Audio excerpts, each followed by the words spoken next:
Bom, pessoal, nessa aula agora a gente vai falar sobre a escolha das imagens para compor os seus projetos, para compor os seus layouts, né? Então, muitas vezes a gente vê no Behance ou até mesmo no Google algumas artes, né, para social media muito legais. Aquelas artes que você olha e fala, nossa, como eu queria fazer igual, né? Como eu gostaria de fazer igual. Só que aí a gente fica tão impressionado com essa arte, a gente fica tão impressionado com esse tipo de projeto, que a gente não consegue fazer uma análise mais profunda. Então, quando você olha bem para essas artes, você vai ver que 90%, talvez 90% seja um pouco demais, mas pelo menos 75, 80% da beleza dessa arte está na imagem que foi escolhida, ou nas imagens que foram escolhidas, né? Então, se você pegar uma arte que está linda, aquela arte, poxa, tá sensacional, e pegar a imagem que foi utilizada ali, trocar por uma imagem que não tá tão bonita, você vai ver que a qualidade desse projeto vai cair muito. Então, às vezes, não tá no layout, no todo, né, do layout, mas apenas focado na questão da imagem que foi utilizada. Então, é sobre isso que a gente vai falar nessa aula sobre escolha de imagens. Então, vamos lá. Selecionando imagens, né? Você precisa ser crítico ao selecionar as suas imagens que irão compor as suas artes. Uma imagem ela pode chamar muita atenção por ser uma boa imagem ou por ser uma imagem ruim.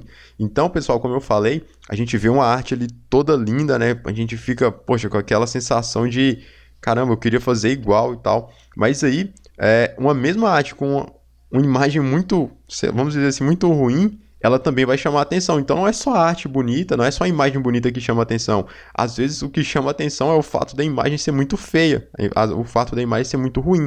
Então a gente tem que tomar muito cuidado com isso. Não é só coisa bonita que chama a atenção do ser humano, né? As coisas ruins também, as coisas feias, digamos assim, também chamam muito a nossa atenção.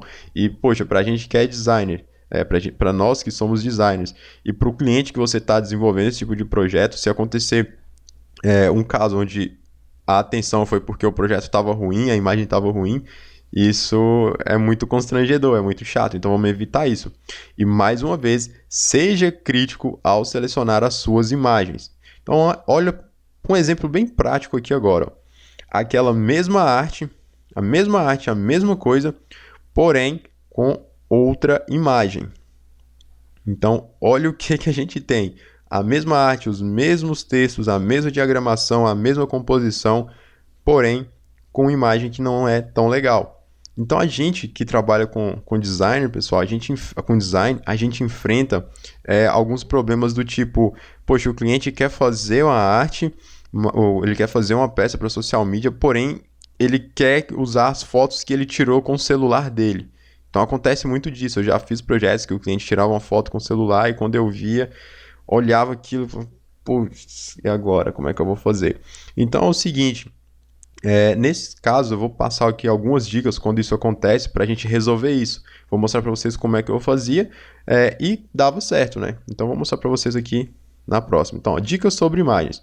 Primeira dica, pessoal, utilize bancos de imagens, sejam eles pagos, sejam eles gratuitos. Então, eu vou deixar aqui abaixo dessa aula, já de imediato já vou adiantar, o link para bancos de imagens em alta resolução, imagens boas, imagens gratuitas, livre de royalties, beleza? Porque às vezes você quer, seu cliente, por exemplo, se ele tem uma lanchonete e ele não quer divulgar um produto em específico, ele quer mostrar um hambúrguer.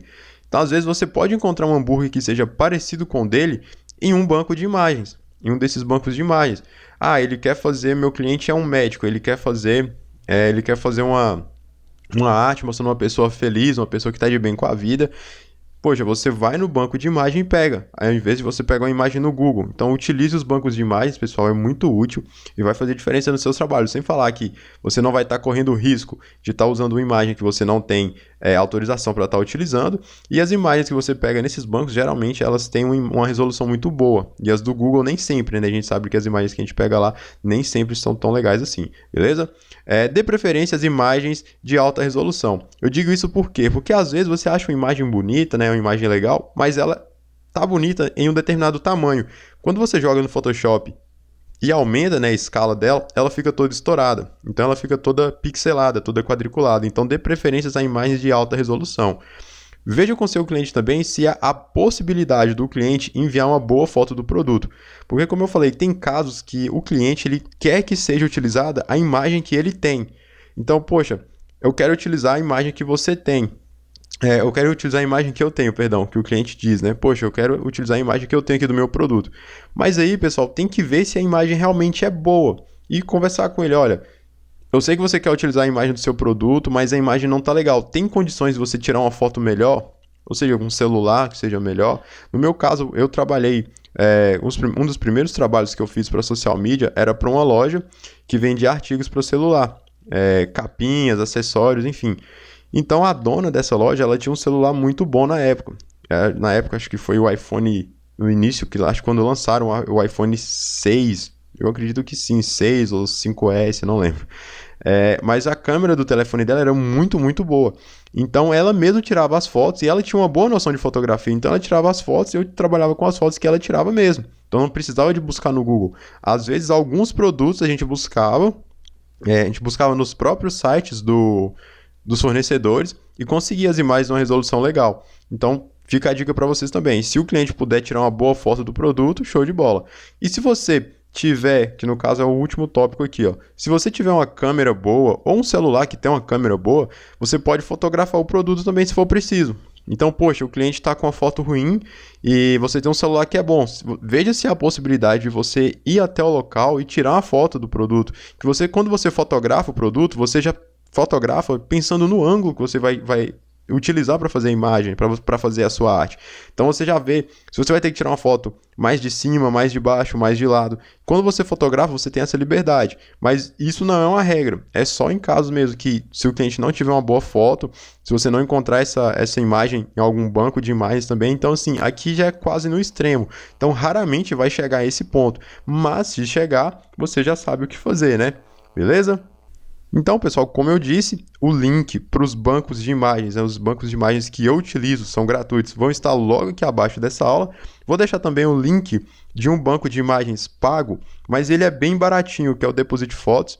Ele tem um plano que você vai pagar em média R$ 32 e lá você tem muitas e muitas imagens, todas em altíssima resolução, e dependendo da demanda de serviços, de projetos que você tem, pode valer a pena, né? Pagar esses R$ 30 por mês para você ter direito a 10 downloads mensais e os downloads que você não utiliza. Vamos supor, você não utilizou 10 downloads esse mês, você utilizou 5. Então, quando o plano virar no próximo mês, você já vai ter 15. 5 que sobrou desse mês, mais os 10 do mês que vem. Tranquilo? Então fica aí à medida que vocês vão crescendo como profissionais, as suas necessidades também vão crescendo, né? Vocês precisam investir em material de qualidade, né? Em conteúdo de qualidade também. Beleza? Então na próxima aula, pessoal, a gente vai falar sobre texto também. Eu vou passar algumas dicas bem legais para vocês sobre texto, para como aplicar, qual a forma de aplicar e o que não fazer quando você vai adicionar um texto no seu projeto. Tranquilo? Então espero vocês na próxima aula. Fiquem com Deus e aquele abraço.